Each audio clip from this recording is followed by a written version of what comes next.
saya buka diskusi pada sore hari ini ya, untuk panel diskusi 4. Baik, Assalamualaikum warahmatullahi wabarakatuh. Selamat sore, salam sejahtera untuk kita semua. Om Swastiastu, Namo Buddhaya, Rahayu, salam kebajikan. Yang terhormat kepada Mas presenter, sudah ada Mas Andika Ariwibowo, ada Mbak Helen Susanti, ada Mas Syafaat Rahman Musyakat, dan Mas Adityawan Soeharto. Selamat berjumpa Mbak Mas yang sudah bergabung dalam diskusi virtual ikonik. Kegiatan ini terselenggara atas kerjasama antara oleh Direktorat Pembinaan Tenaga dan Lembaga Kebudayaan, Direktorat Jenderal Kebudayaan, Kementerian Pendidikan dan Kebudayaan, dengan Fakultas Ilmu Pengetahuan Budaya, Universitas Indonesia. Di sini sebelum acara mulai, izinkan saya membacakan peraturan demi kenyamanan jalannya acara. Yang pertama, kami mohon peserta menggunakan nama akun dengan nama yang sebenarnya selama kegiatan berlangsung. Jadi, jika masih ada yang belum menggunakan nama asli atau nama lengkap, silakan diubah terlebih dahulu.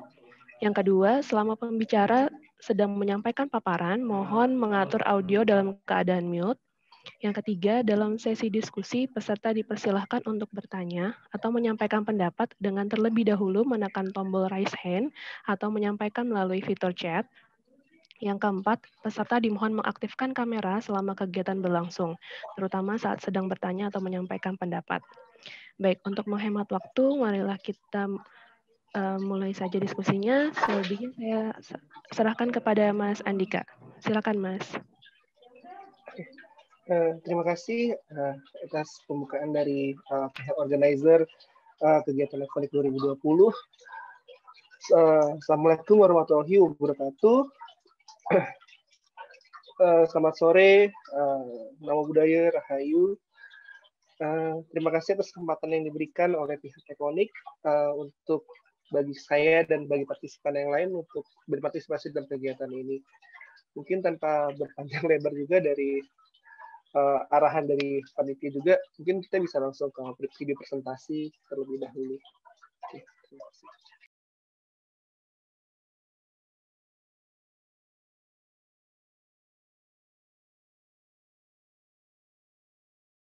Assalamualaikum warahmatullahi wabarakatuh.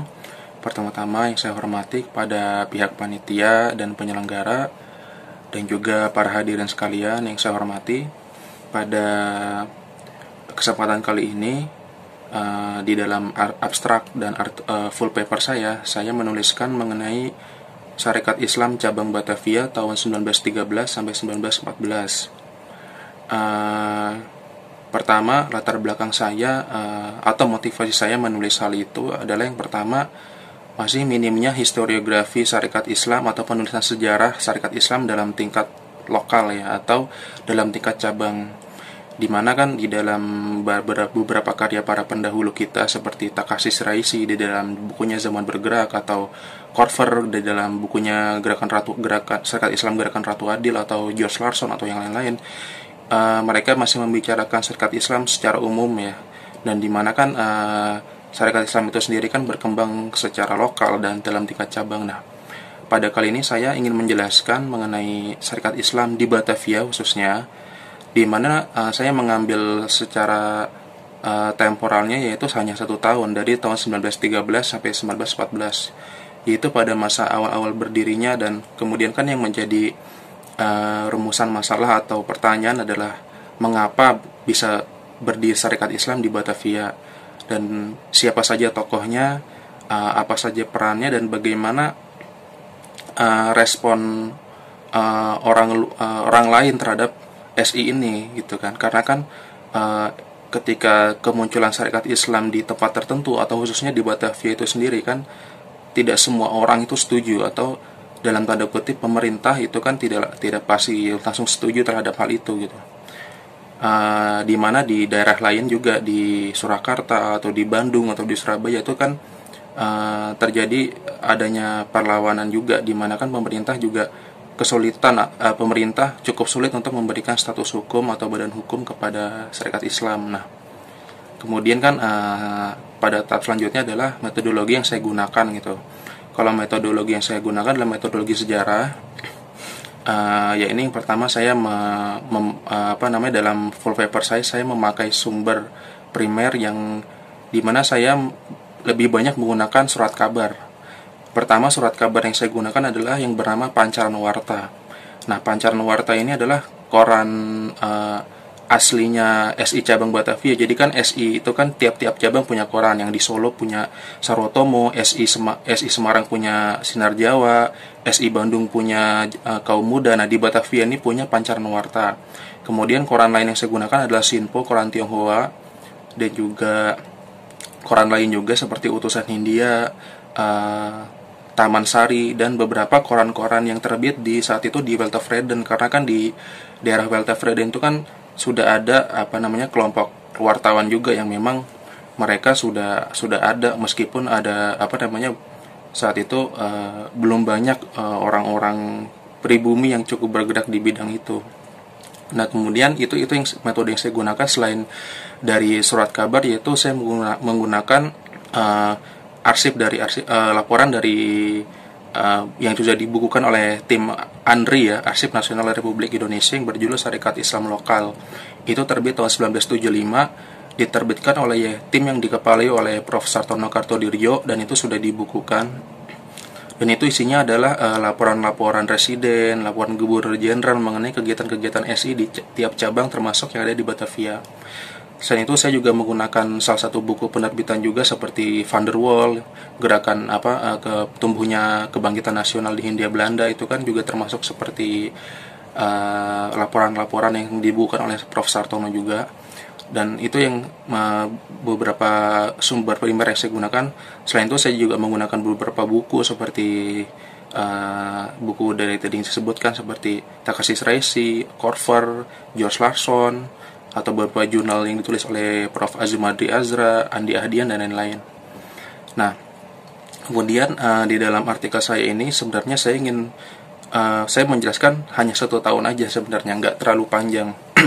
Karena kan meskipun dari setelah tahun 14 itu kan SI cabang Betawi ini atau SI cabang Batavia ini kan memang masih ada ya, tokoh-tokohnya pun juga masih bergerak gitu kan. Namun di dalam full paper saya ringkas saja, hanya 1 tahun aja, tapi di dalam 1 tahun itu saya ingin menjelaskan secara lebih detail apa itu kegiatannya, tokohnya itu ngapain aja gitu kan. Kan saya di dalam full paper saya mengangkat Raden Mas Gunawan. Raden Mas Gunawan ini kan salah satu pelopor SI cabang Batavia. Sebenarnya bukan SI cabang Batavia aja, dia ini juga mendirikan SI Bandung, beberapa di Jawa Barat, SI Purwakarta, SI Bogor, dan juga SI Pandeglang gitu. Selain Gunawan itu juga ada Noto Atmojo dan Raden Burhan Kartadirja. Jadi mereka-mereka ini yang kemudian saya angkat, tokoh-tokoh lokal yang setahu saya ya memang belum pernah ditulis di dalam sebuah buku, atau beberapa karya-karya sejarah mengenai SI itu belum ada. Makanya dari itu saya anggap beberapa tokoh-tokoh lokal itu, dan bagaimana mereka ini mendapatkan respon dari pihak-pihak luar, termasuk saya sebutkan tadi. Karena kan SI ini kan di dalam keberjalanan kemunculannya kan memang tidak diterima, yang pertama adalah dari pemerintah Belanda. Karena kan SI ini kan dia sifatnya adalah sebuah organisasi yang bukan dia organisasi yang masif gitu kan. Sebenarnya memang ada Budi Utomo, ada juga komunitas wartawan di Welt of Vreden, ada juga komunitas jurnalis di beberapa kota. Jadi mereka ini kan sudah ada dan sudah sah. Tapi mereka ini adalah kelompok-kelompok orang-orang tertentu saja yang memang secara mereka punya intelektual, mereka melek huruf gitu kan. Tetapi SI ini adalah organisasi yang muncul secara cepat dan secara revolusioner cepat sekali, di mana mereka itu merekrut ribuan orang secara cepat gitu loh. Jadi tanpa diduga-duga mereka ini merekrut rakyat gitu kan, petani mereka rekrut asalkan beragama Islam ya itu. Asal mereka sebenarnya tidak peduli Islamnya atau mereka taat atau tidak, mereka nggak peduli, asalkan mereka beragama Islam, mereka pribumi, mereka gabung. Dan akhirnya kan di dalam bulan Januari saja di tahun 1913 di Batavia itu sudah ribuan orang bergabung, di mana kan saat itu tiba-tiba muncul SI Cakung, SI Selipi, SI Pasar Minggu, SI Lenteng Agung, itu kemudian muncul distrik-distrik seperti itu. Dan itu kan menjadi sesuatu ya cukup cukup mengagetkan bagi pemerintah ya. Dan pemerintah itu kan memang tidak setuju mengenai hal ini, karena kan untuk membuat status hukum organisasi itu kan tidak mudah. Mereka butuh advokat, mereka butuh dana juga gitu. Sedangkan SI ini kan bukan organisasi modern yang memang secara planning seperti organisasi-organisasi yang saya sebutkan tadi sebelumnya gitu, atau organisasi milik Belanda yang memang sudah rapih gitu kan. Namun SI ini menjadi organisasi seperti itu. Nah, di dalam full paper saya menjelaskan hal-hal seperti itu, apa saja konfliknya, apa saja keberjalannya, dan bagaimana koran seperti Tionghoa Sinpo tadi. Sinpo ini kan sebenarnya sudah terbit ya pada tahun 1912. Sinpo ini kan cukup tua ya, sampai tahun kemerdekaan mereka masih eksis, tapi tahun 1912 mereka udah ada, dan memang mereka cukup kontra terhadap SI ya sebenarnya saat itu ya. Redaktur saat itu ya, Pimret saat itu cukup kontra, dan saat itu memang ada penolakan dan sebagainya. Nah, jadi memang secara umum full paper saya menjelaskan mengenai kegiatan SI, baik itu kemunculannya, baik itu tokoh-tokohnya, dan bagaimana respon-respon mereka ini terhadap penolakan-penolakan itu. Karena kan juga Residen Master Cornelis juga tidak sepakat itu kan, dan mereka akhirnya membuat satu gerakan-gerakan pemogokan di Cakung dan sebagainya. Ya, itu mungkin sekian dari saya. Terima kasih. Wassalamualaikum warahmatullahi wabarakatuh.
This research is in the background of a hotly discussed issue regarding the jalur rempah in recent years. Thus, the author is interested in discussing the spice trade from the Sriwijaya side. This is because the spice trade became an important commodity during the Sriwijaya era. This research aims to reveal the spices have become one of Sriwijaya mainstay commodities that have led to a trade network.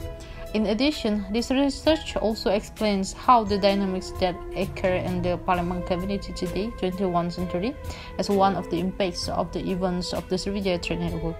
The other uses the historical method. The historical method is used to determine events in the past scientifically. In addition, researchers also use sociological and anthropological approaches to explain the socio-cultural condition of the Palembang community. In 1892, the Kota Kapur inscription was found on the west coast of Bangka Island, where the name Sriwijaya was written.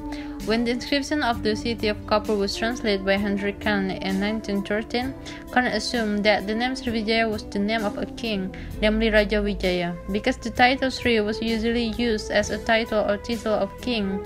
Finally, in 1918, George Chodes, the French historian who was then leading the Bangkok Library, wrote his monumental Kingdom of Sriwijaya, which was published in the bulletin The École Française d'Extrême Orient, French research magazine for Far East. In the early part of his writing, he rejected the assumption that Sriwijaya was the name of a king to complete the statement that Sriwijaya was the name of a country or kingdom. Since then, research on Sriwijaya has been increasingly carried out by both archaeologists and historians. The existence of Sriwijaya was further strengthened by the discovery of the Kedukan Bukit inscription by Batenburg on November 29, 1920 in Kedukan Bukit village, Palembang. The inscription consists of 10 lines of writing carved on a river rock and that to 682 century.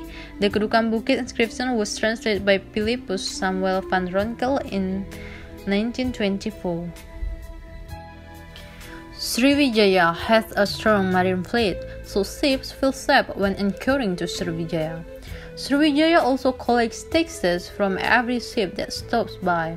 This Sriwijaya trade continues to develop. Sriwijaya made trade contacts with India, China, Arabic, Persia, countries in Southeast Asia, and so on at the time. This trade contact led to the trading route of the Sriwijaya era. One of Srivijaya's mainstay merchandise is spices. Spices were traded long before the colonial arrival. For example, agarwort, pepper, cloves, cinnamon, ginger, nutmeg, and so on. Spices are needed by many lands for both cooking and body warmth. Usually, countries that have winter are very much looking for spices. In the end, trade doesn't only carry merchandise away, then it has economic integration, spread of religion, cultural division, and political relations. This relationship has made Palembang a dynamic region. Society is open to change that occur. It is proven that now Palembang is the capital at the center of the economy in South Sumatra. Various cultures have entered and are reflected both in terms of buildings, food, dance, clothes, and so on. There are various religions that tolerate one another. During Sriwijaya, there were also other religions such as Hinduism, but Sriwijaya didn't impose Buddhism. People are free to choose their religion. Palembang's political relations with the regions at home and abroad were also carried out. Apart from that, the people of Palembang are also democratic in nature and hold deliberation every time they make decisions, similar to what happened during the Sriwijaya era. The results of this research indicate that spices were traded by Sriwijaya long before the colonial arrival of the archipelago. Various kinds of spices such as gaharu or agarwort, cloves, pepper, and so on are traded to various regions of the archipelago and the world. The traders also stop at the Sriwijaya port carrying merchandise, and at the same time bringing spices to their home countries. In the end, this relationship is not just about trade. Far from it, there has been economic integration, the spread of religion, cultural diffusion, and political relations. Currently, Palembang is one of the areas with a dynamic society. The values that have been carried since the Sriwijaya era, such as deliberation, tolerance, democracy, and have also been carried out by the people of Palembang nowadays. That is a presentation from me. Thank you so much. Assalamualaikum warahmatullahi wabarakatuh.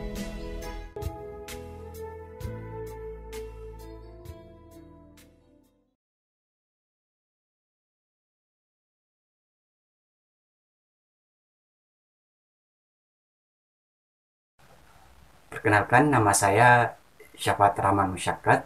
Saat ini saya sedang menempuh pendidikan di program Magister Departemen Ilmu Sejarah, Fakultas Ilmu Pengetahuan Budaya, Universitas Indonesia. Pada kesempatan kali ini saya akan coba memaparkan ringkasan dari penelitian yang saya coba angkat dalam konferensi ikonik kali ini.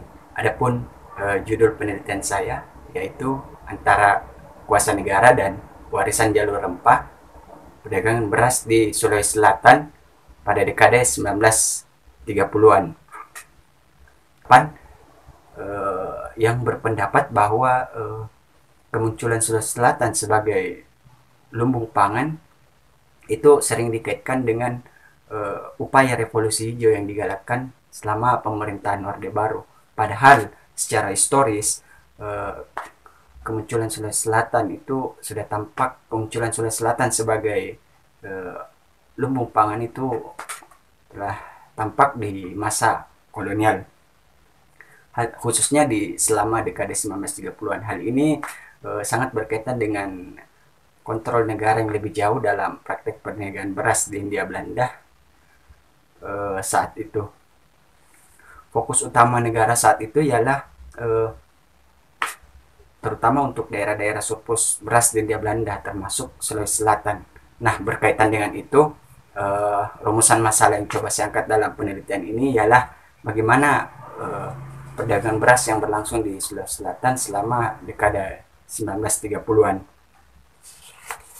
Terkait dengan metode, penelitian saya akan menerapkan metode sejarah yang terdiri dari beberapa tahap, antara lain heuristik, kritik, interpretasi, dan historiografi. Sementara itu, sumber-sumber yang digunakan berupa arsip, jurnal, surat kabar, dan majalah. Sumber-sumber tersebut saya peroleh dari Arsip Nasional Republik Indonesia dan Perpustakaan Nasional Republik Indonesia. Nah, di bagian pembahasan ada beberapa hal yang ingin saya coba utarakan. Yang pertama, bahwa status Sulawesi Selatan sebagai lumbung pangan dewasa ini paling tidak memiliki akar yang telah terbentuk, terutama di dekade 1930-an ini atau di masa-masa krisis. Karena pada masa ini perdagangan beras berada dalam pengawasan ketat pemerintah kolonial. Dengan begitu, perdagangan beras yang berlangsung di Hindia Belanda tidak lagi berlangsung di bawah pasar bebas. Tujuannya ialah untuk mengontrol, untuk mengurangi ketergantungan terhadap impor beras asing yang telah berlangsung intens sejak paruh kedua abad ke-19. Kemudian juga tujuan pemerintah kolonial saat itu ialah untuk menstabilkan harga beras domestik. Salah satu hal yang paling jelas dari keterlibatan negara ialah dikeluarkannya aturan Res Infor Ordonanti pada tahun 1933. Pada intinya, aturan ini menerapkan pembatasan terhadap impor beras dari luar Hindia Belanda. Selatan, pemerintah justru terlibat lebih jauh lagi. Adapun langkah-langkah pemerintah saat itu ialah dengan yang pertama meningkatkan kualitas beras Sulawesi Selatan, kemudian yang kedua menetapkan masalah harga, kemudian termasuk masalah pengemasan dan juga masalah pengangkutan. Dengan begitu, perhatian pada berbagai aspek tersebut pada dasarnya membuat perdagangan beras di Sulawesi Selatan lebih efektif. Dengan kata lain, kontrol negara telah membuat sistem perdagangan beras di Sulawesi Selatan ke arah yang lebih modern. Hal ini juga sejalan dengan peningkatan ekspor beras yang dikeluarkan setiap tahunnya dari Sulawesi Selatan. Sebagai gambaran, jika pada 1932 jumlah ekspor beras tercatat sebanyak 17.890 ton, maka pada 1935 jumlah ekspor beras telah meningkat menjadi 37.445 ton. Bahkan pada 1937 telah mencapai 46.522 ton, atau dengan kata lain telah meningkat sebanyak 260% dari jumlah total ekspor pada tahun 1932, atau setahun sebelum kontrol negara terlihat di dalam perdagangan beras di Sulawesi Selatan. Sementara itu, di tahun yang sama pula, yakni tahun 1937, Jawa mengekspor beras ke daerah luar Jawa sebanyak 197.143 ton. Sementara itu Bali mengekspor beras sebanyak 16.097 ton. Sementara itu Sulawesi Selatan sendiri mengekspor beras pada 1937 sebanyak 37.445 ton. Nah, dari angka ini sebenarnya menunjukkan bagaimana arti pentingnya Sulawesi Selatan seiring upaya negara di masa krisis untuk mengurangi ketergantungan terhadap impor beras. Nah, perlu diketahui beras Sulawesi Selatan tidak hanya dibawa oleh perahu layar pribumi, tapi juga oleh kapal KPM. Sementara itu, ada pun daerah-daerah yang menerima ekspor beras Sulawesi Selatan, antara lain ialah Kalimantan Timur, Kalimantan Selatan, Manado, Maluku, Timor, dan bahkan daerah Jawa. Adalah bahwa jaringan perniagaan di masa ini justru mengaitkan kembali aktivitas maritim yang telah berlangsung sekitar 3 abad yang lalu di masa itu, di mana para pelaut dan pedagang Sulawesi Selatan dengan memanfaatkan angin musim berlayar menuju Pulau Rempah-Rempah dengan membawa muatan beras yang saat itu berfungsi sebagai alat tukar. Dengan demikian, penetapan Maluku sebagai daerah tujuan ekspor beras yang ditetapkan oleh pemerintah kolonial pada 1933 pada dasarnya hanya mengkontinuitaskan budaya bahari yang telah berlangsung ratusan tahun yang lalu di masa itu. Meskipun sebagai bentuk pengulangan di masa rempah, namun perdagangan beras di dekade 1930-an tentu juga menunjukkan adanya perubahan. Seperti misalnya jika pada abad ke-17 daerah produksi utama beras Sulawesi Selatan itu berasal dari daerah Maros dan Takalar, maka di masa krisis tahun 1930-an itu lumbung pangan Sulawesi Selatan justru berasal dari daerah Ajata Pareng, Sopeng, Wajo, atau dengan kata lain daerah-daerah Bugis. Itulah mengapa juga bahwa sejak 1933 pintu keluar utama beras Sulawesi Selatan justru tidak lagi berpusat di Pelabuhan Makassar, namun berpindah ke Pelabuhan Parepare. Sementara pelabuhan beras dari Pelabuhan Palima itu hanya dibawa menuju Makassar. Sebagai kesimpulan, saya ingin mengatakan depresi ekonomi global 1930-an itu telah membawa perubahan mendasar dalam aktivitas perdagangan beras di Sulawesi Selatan khususnya dan Hindia Belanda pada umumnya. Hal ini terutama ditandai dengan kontrol negara yang lebih jauh terhadap perniagaan beras sejak 1933. Di Sulsel, kontrol negara tidak hanya menata sistem perdagangan beras, tetapi juga telah meningkatkan ekspor, di mana seiring upaya negara untuk membatasi impor beras asing, saat itu Sulsel terlihat jelas menjadi suplai pangan utama khususnya untuk wilayah Voteos atau bagian timur wilayah Kepulauan Nusantara. Kemudian kendati jaringan perniagaan maritim saat itu banyak dipengaruhi oleh campur tangan negara, namun hal itu sesungguhnya sangat berkaitan dengan aktivitas pencarian rempah yang telah berlangsung paling tidak sejak abad ke-16. Dengan kata lain, di samping kuasa negara, jaringan perniagaan beras di masa itu juga merupakan bentuk warisan dari jalur rempah. Saya kira itu saja untuk ringkasan penelitian saya, dan terima kasih telah menonton video ini. Sampai jumpa pada konferensi virtual mendatang. Assalamualaikum warahmatullahi wabarakatuh. Oke, demikianlah presentasi dari video dari para presenter. Ada empat materi, syarikat Islam, kemudian ada 3 materi tentang jalur rempah. Baiklah, mungkin saya bisa langsung aja untuk masih punya ada waktu setengah jam lagi. Mungkin bisa langsung ke sesi diskusi dari partisipan atau dari presenter, mungkin bisa sering berdiskusi untuk ya agar diskusi ini bisa lebih hidup lagi juga. Oke, mungkin bisa langsung raise hand aja, kemudian juga langsung aja berbicara ke penanya. Jadi tanpa harus mengetik lagi, mungkin lebih biar lebih cepat juga. Oke. Oke, ada pertanyaan atau ada tanggapan mungkin dari para presenter dan partisipan?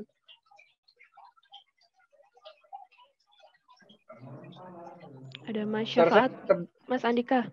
Iya, kedengaran Mas. Mas Syafaat itu raise hand. Oke, ya silakan Mas Syafaat. Ya, halo, assalamualaikum warahmatullahi wabarakatuh. Waalaikumsalam warahmatullahi wabarakatuh. Ya baik, langsung saja mungkin saya tertarik dengan beberapa topik. Pertama terkait dengan jalur rempah. Pertama tadi materi dari Mas Andika dan juga Mbak Helen. Nah, kemudian saya teringat dengan kasus kemunculan Makassar, pertama di abad ke-16 yang tampil, khususnya juga di awal abad 17 yang tampil sebagai bandar internasional penting saat itu. Nah, salah satu dalam beberapa catatan historiografi sering disebutkan bahwa bukan hanya terkait dengan letak geografis Makassar yang yang menyebabkan Makassar tampil sebagai bandar internasional penting saat itu. Kebijakan dari raja saat itu yang berpandangan bahwa laut itu adalah mar liberum atau laut bebas, jadi siapa saja boleh datang untuk berdagang, baik itu mencari rempah dari Maluku ataupun membeli barang-barang impor yang dibawa oleh para pedagang dari. Nah, ini saya coba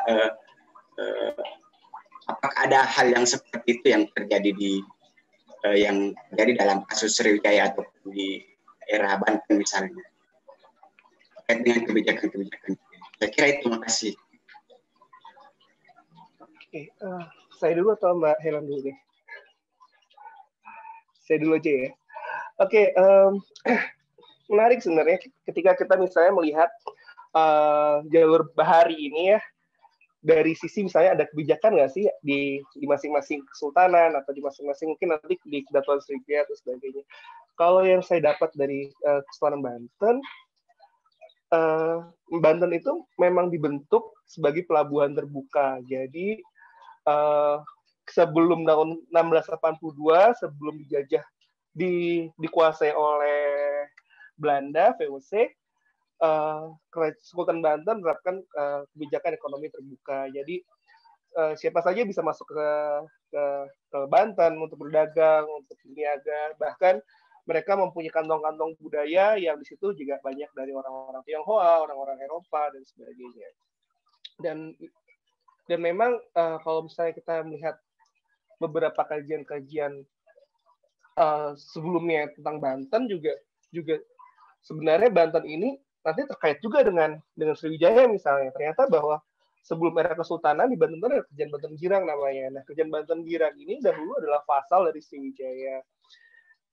Dan ini saling terkait nanti bahwa ternyata Banten Girang sendiri pun telah menetapkan kebijakan ekonomi terbuka juga. Bahkan dia membentuk jaringan-jaringan perdagangan dari Aceh, kemudian ke Tiku, Pariaman, Palembang, kemudian sampai ke Banten, dan di arah timur ada Jepara, Tuban, dan sebagainya. Jadi sebenarnya kalau kita bicara soal jalur rempah dan jalur maritim, ya sifatnya fleksibel gitu. Maksudnya tidak ada sebelum Eropa, sebelum 1666 ketika Makassar dikuasai Belanda, perdagangan itu sifatnya terbuka menurut saya sih. Mungkin lah Helen bisa tentang Sriwijaya.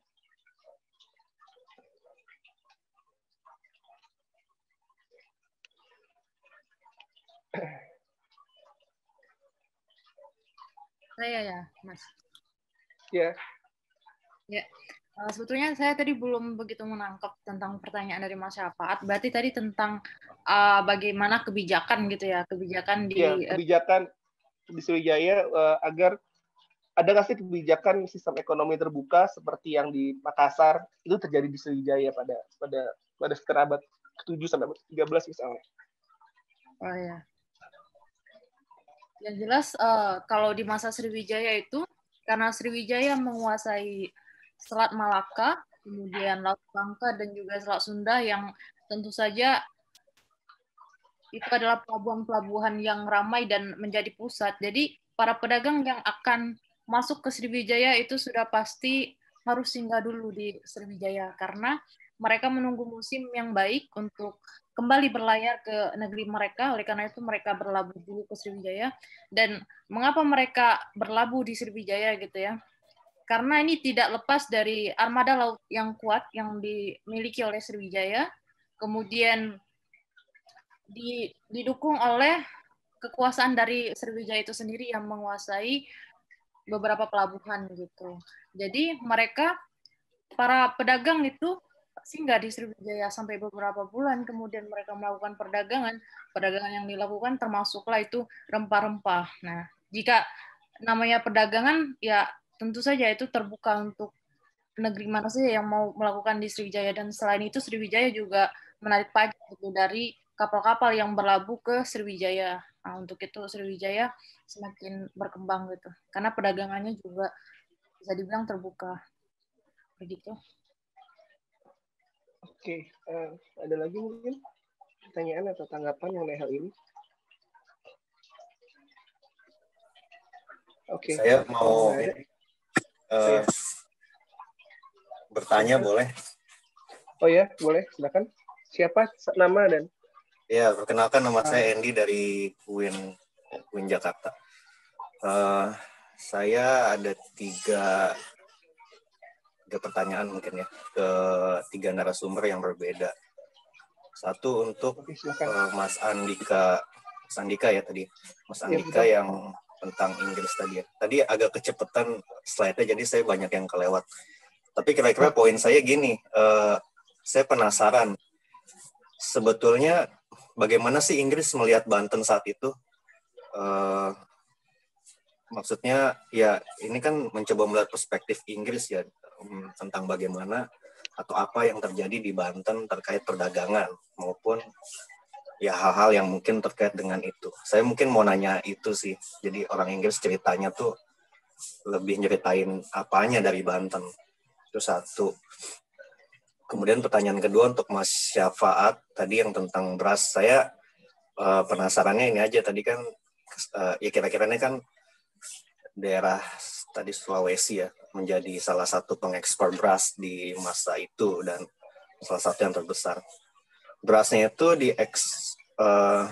ekspornya kemana aja ya? Maksudnya apakah itu hanya untuk wilayah Indonesia atau justru itu meluas misalnya ke wilayah-wilayah Asia Tenggara atau itu menjadi barang yang kemudian dititipkan ke Belanda yang nantinya dijual lagi oleh Belanda kemana gitu ya, nggak tahu. Nah itu pertanyaan saya sih, ekspornya di kemana aja. Kemudian pertanyaan ketiga untuk Mbak Helen tentang Sriwijaya tadi kalau nggak salah ya. Saya tadi kan di mention kira-kira perdagangan itu tidak hanya sekedar pertukaran komoditas kan, tapi ada pertukaran lainnya, budaya, agama, macam-macam lah. Saya mau tanya lebih spesifik sih di penyebaran agamanya. Jadi sebetulnya sejauh mana peran orang-orang yang datang gitu ya, maupun orang-orang lokal dalam mempengaruhi satu sama lain tentang agama. Sebetulnya kalau dibikin spektrum, kuatan mana sih spektrumnya? Apakah spektrum dari luar ke dalam keluar, atau sebetulnya tarik-tarikannya netral aja? Ya itu aja sih pertanyaan dari saya. Terima kasih kesempatannya. Oke, terima kasih atas pertanyaannya. Mungkin saya dulu ya yang menanggapi pertanyaan ini. Oke, sebenarnya gimana sih pandangan Inggris tentang Banten atau Batavia ya misalnya, gitu kan? Nah, Inggris itu pertama kali tiba di Banten di bawah Sir James Lancaster sekitar tahun 1602.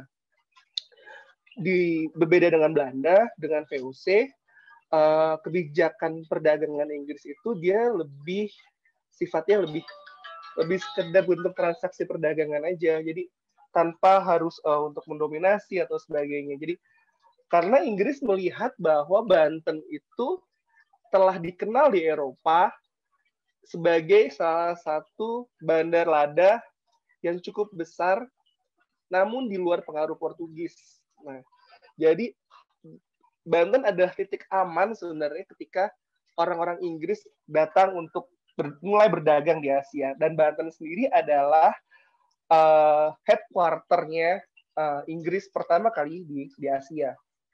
Nah, jadi selama rentang periode 1902 sampai 1909 sebenarnya hubungan itu cukup baik. Bahkan ada pertukaran surat menyurat antara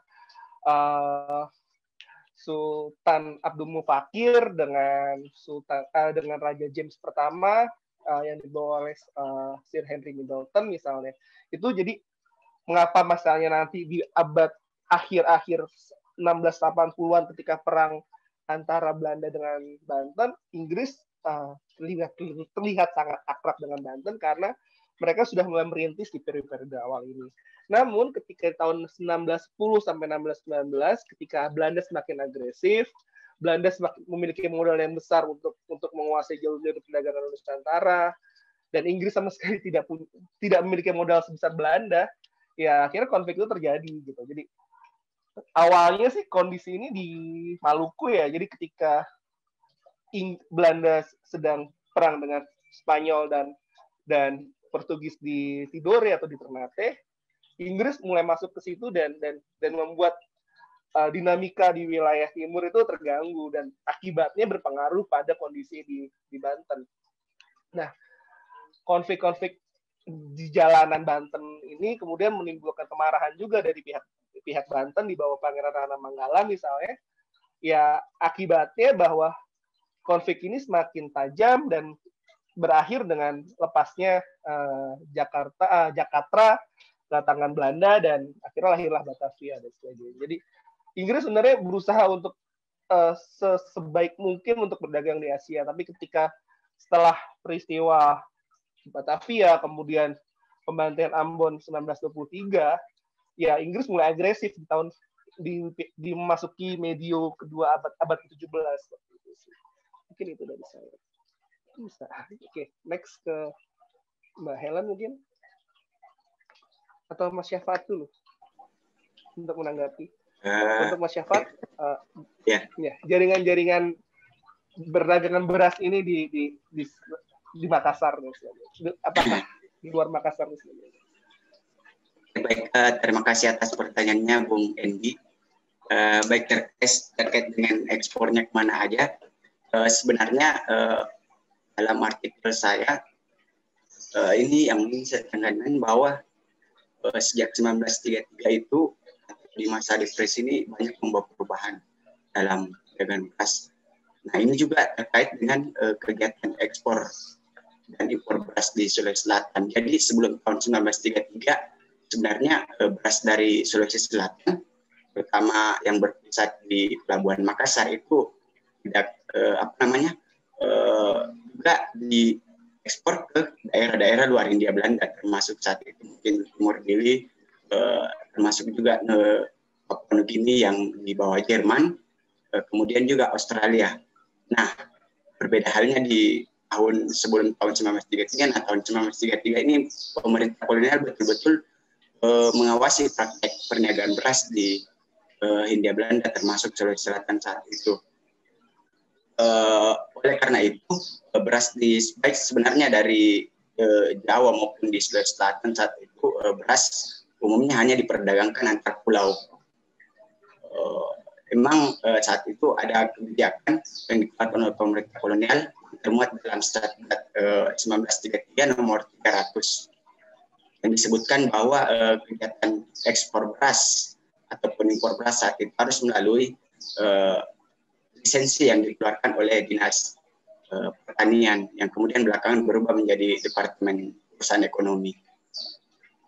Nah, saya juga ingin mengatakan bahwa sebenarnya keterlibatan atau kontrol negara dalam perdagangan beras di Sulawesi Selatan khususnya itu tidak selamanya membawa dampak positif sebenarnya, karena turut mempengaruhi jaringan juga. Jadi di akhir tahun 30-an itu keluar satu anjuran dari pemerintah kolonial, dalam hal ini Departemen Urusan Ekonomi, yang menyebutkan bahwa beras-beras dari Sulawesi Selatan itu hanya sampai di daerah Jawa saja, nggak boleh masuk ke daerah lain, ke misalnya Sumatera saat itu. Nah, itu yang menjadi pertanyaan, itu artinya bahwa ada upaya untuk kondisi itu, kan ada upaya dari pemerintah negara untuk mencegah perkembangan dari jaringan perniagaan beras itu sendiri, walaupun suplai beras dari Sulawesi Selatan tetap mampu untuk menyuplai daerah Sumatera. Nah, saya kira itu, Andy. Nah, ini juga mungkin barangkali karena sejauh yang saya dapatkan dalam beberapa catatan historiografi terkait dengan kebijakan pemerintah kolonial di masa krisis, khususnya perdagangan beras. Nah, itu selalu umum diutarakan bahwa sejak 1933 hingga masuknya Jepang itu pasar beras domestik dikatakan sama sekali terputus dari pasar beras internasional, dan memang telah berlangsung di paruh abad kedua abad ke-19. Padahal dalam kasus Sulawesi Selatan itu dalam satu waktu, terutama Manado yang memang ditetapkan sebagai daerah tujuan ekspor beras dari Sulawesi Selatan, itu justru pernah dibuka untuk beras impor asing dari Saigon. Jadi ini menunjukkan bahwa selama 1933 ini tidak selamanya pasar beras domestik itu terputus dari beras asing, sebagaimana yang terjadi dalam kasus Sulawesi Selatan. Saya kira itu, Bung Indi. Terima kasih. Mbak Helen, terkait dengan penyebaran agama Buddha dan di Sriwijaya. Ya, baik, terima kasih untuk pertanyaannya. Jadi pertanyaan berkaitan dengan bagaimana bisa terjadi pertukaran budaya, kemudian agama, dan yang paling ditanya tadi tentang agama gitu ya. Di era Sriwijaya saya di sini menyoroti tentang perdagangan gitu. Di dalam dunia perdagangan sudah dipastikan bahwa di mana ada perdagangan, ya bisa dikatakan jika saat ini itu seperti pasar gitu. Dan pasar itu menjadi salah satu pusat pertemuan orang dari berbagai latar belakang budaya, latar belakang negeri, dan mereka berkumpul menjadi satu di satu tempat perdagangan tersebut, dan dalam hal ini ialah Sriwijaya. Oke, jadi di dalam presentasi saya juga mengatakan bahwa dalam masa Sriwijaya itu terdapat agama selain agama Buddha, yaitu agama Hindu. Hal ini dibuktikan ditemukannya Candi Bumi Ayu, dan di dalam Candi Bumi Ayu itu terdapat Arca Nandi, dan ini ditemukan oleh Balai Arkeologi Sumatera Selatan. Dan itu kisaran tahun 8 sampai 9 Masehi gitu, bisa Sriwijaya. Makanya saya mengatakan, bukan hanya saya, beberapa arkeolog juga mengatakan bahwa rasa toleransi di Sriwijaya itu sudah dibangun gitu.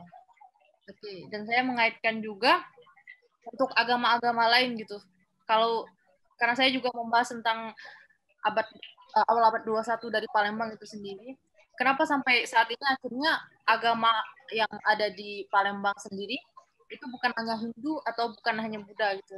Dan itu banyak juga agama-agama yang lain, yaitu berkenaan lagi tadi dengan perdagangan yang ada di Sriwijaya tadi. Jika misalnya abad 8, abad 9 itu mungkin ada agama Hindu yang berkembang agama Buddha, ini pasti di masa-masa yang akan berlanjut di abad selanjutnya ini akan muncul pedagang-pedagang seperti Arab dan sebagainya, dan pedagang ini akan semakin banyak gitu. Ketika mereka berdagang, ini juga berkenaan dengan teori masuknya agama gitu ya. Agama itu kan bisa menyebar melalui perdagangan, kemudian melalui perkawinan gitu. Nah, jadi adanya agama-agama lain ini, karena mereka tinggal di Sriwijaya itu dalam waktu yang bukan hanya 1 atau 2 hari, kemungkinannya mereka juga melakukan perkawinan gitu. Nah, dari sana agama juga tersebar gitu. Karena misalnya untuk Islam sendiri gitu, kenapa bisa tersebar? Karena dalam Islam sebarkanlah walau hanya satu ayat gitu. Nah, mungkin dari sana juga bisa tersebar melalui perdagangan gitu. Sampai saat ini pun di seputaran Sungai Musi Palembang itu banyak masih ditemukan gitu ya perkampungan seperti tadi Kampung Arab Al Munawar, kemudian ada juga Kampung Kapiten, ada juga India, dan Palembang tumbuh menjadi daerah yang dinamis hingga saat ini. Gitu. Oke, sudah. Mungkin tadi untuk menanggapi Mbak Helen ya, saya sedang menulis buku juga tentang Banten. Nah, di salah satu bab saya itu membahas mengenai Sriwijaya. Jadi bagaimana kosmopolitan itu telah terbentuk di Sriwijaya. Mungkin nanti untuk menanggapi pertanyaan dari Mas Endi tadi, mungkin Mbak Helen nanti bisa banyak membaca tentang Sriwijaya dari tulisan-tulisan di Tan Sen Sen dan Wang Gunggu mungkin. Karena kedua penulis ini menyatakan bahwa Sriwijaya itu adalah bagian dari Buddha Trade Route. Jadi jaringan perdagangan yang terbentuk dari dinasti Tang sekitar abad ke-7 sampai abad ke-10 hingga ke India. Makanya muncul Nalanda, muncul Sriwijaya, muncul kemudian yang lagi keren sekarang ini kan Muara Jambi. Nah, itu sebenarnya bagian dari Buddha Trade Route yang terbentuk sebagai akibat dari arus perdagangan Mada ketika itu. Jadi dan perkembangan Sriwijaya sebagai pusat agama Buddha ini pun juga sangat terbantu oleh jaringan rempah ini ketika misalnya beberapa biksu dari India maupun dari Cina singgah dan untuk belajar agama Buddha di Sriwijaya misalnya. Jadi sebenarnya ada beberapa narasi yang bisa digunakan untuk memperkuat tesis atau apa ini Mbak Helen. Mungkin saya sih menyarankan coba baca tulisan Tan Sen Sen yang sekitar tahun 2008 itu tentang Buddha Kosmopolis.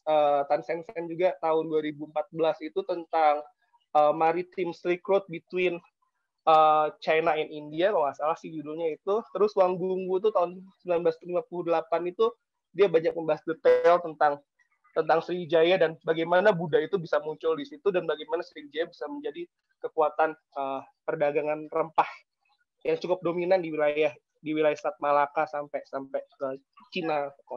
Saya pikir ya.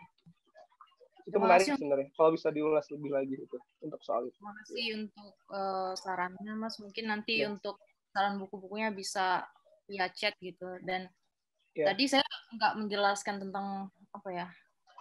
Ya kalau misalnya Buddha tadi memang Sriwijaya sendiri itu banyak ditemukan dari catatan-catatan Cina, bukan dari Extinct. Tapi saya lebih berfokus untuk bagaimana agama itu bisa ya terjadi pertukaran budaya dan juga agama gitu. Oke. Menarik sebenarnya soal ini. Banyak beberapa sumber baru yang saya temukan justru menyinggung Sriwijaya itu dari sisi yang lebih tentang rempahnya ini dan terkait dengan perkembangan kebudayaan. Iya. Kalau tentang agama Buddha itu sudah pasti gitu. Memang agama yang utama di Sriwijaya memang Buddha gitu. Oke. Ada lagi? Saya ada satu pertanyaan lagi, boleh nggak? Boleh. Untuk Mas Adit nih, yang Syarikat Islam. Silakan. Tadi kan di Batavia kan pas kebetulan. Saya mau nanya ini satu. Di Batavia itu kan sebelum ada Syarikat Islam, geto-geto orang-orang Arab yang Muslim sudah pasti itu kan udah mulai banyak tuh sebetulnya. Gimana tuh interaksi atau dinamika yang terjadi antara geto-geto yang udah ada itu, bahkan mungkin sudah mapan lebih dulu ketimbang Syarikat Islam. Ketika Syarikat Islam itu datang, jadi dinamika mereka, apakah mereka saling katakanlah bekerja sama atau apa dalam satu misi tertentu atau bagaimana? Yang kedua, pertanyaannya gini, ini agak ini aja, mau kali aja berhubungan. Batavia atau Jakarta itu kan sering masuk survei nih sebagai salah satu kota yang konservatif. Kira-kira ada nggak sih hubungannya antara pembentukan Syarikat Islam di tahun segitu, kemudian sebelumnya udah ada Arab, kemudian Islam itu berformulasi divergence atau convergence di Batavia sehingga memunculkan tingkat keberagamaan yang lebih tanda kutip konservatif ketimbang kota-kota lain, atau mungkin lebih soleh lah kalau bahasa lebih positif. Itu pertanyaan saya untuk Mas Adit. Terima kasih. Oke, silakan mungkin Mas Adit bisa ditanggapi.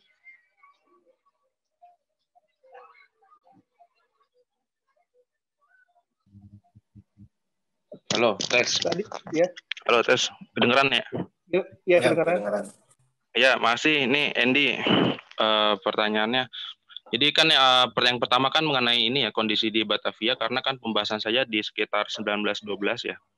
Nah, kalau sebelum-sebelumnya kan kita ya tariklah 1910 ke belakang ya. Mengenai perkumpulan Arab memang udah ada sebenarnya.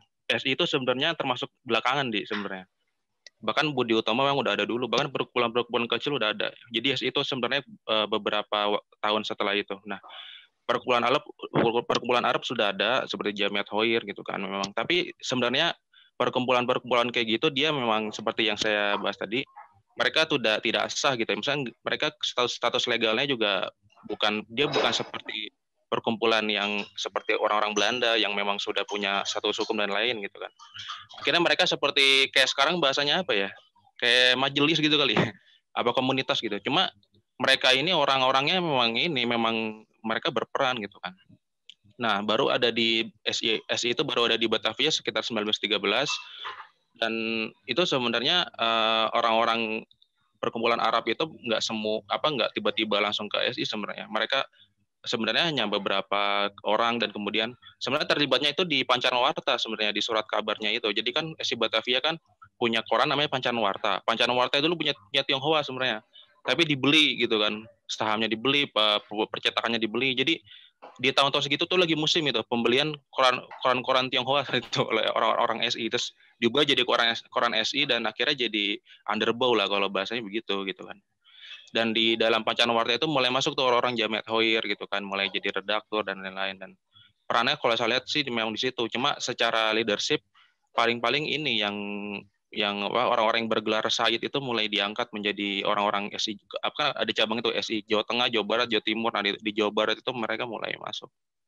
Nah, terus yang yang kedua itu yang mengenai Jakarta atau Batavia. Emang sebenarnya ini gini ya. Ini kan kita ini bicara 1 abad lalu ya kan, sekarang udah 2020 gitu kan.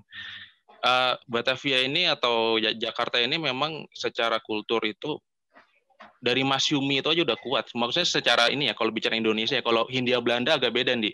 Kalau Hindia Belanda kan divergensiasinya kan dia memang secara aturan pemerintahannya beda banget. Nah, ketika kemerdekaan Indonesia udah partai Masyumi itu memang udah terlalu kuat banget di Jakarta. Di apalagi di ini ya di kalau dulu kan daerahnya Weltevreden tuh ya, Keramat dan lain-lain itu memang sudah kuat. Apalagi di Orde Baru kan pertanyaannya kan muncul. Contohnya gini deh, kasus partai Ka'bah itu P3. P3 itu kan selalu menang di Jakarta dia. Nggak bisa dikalahin.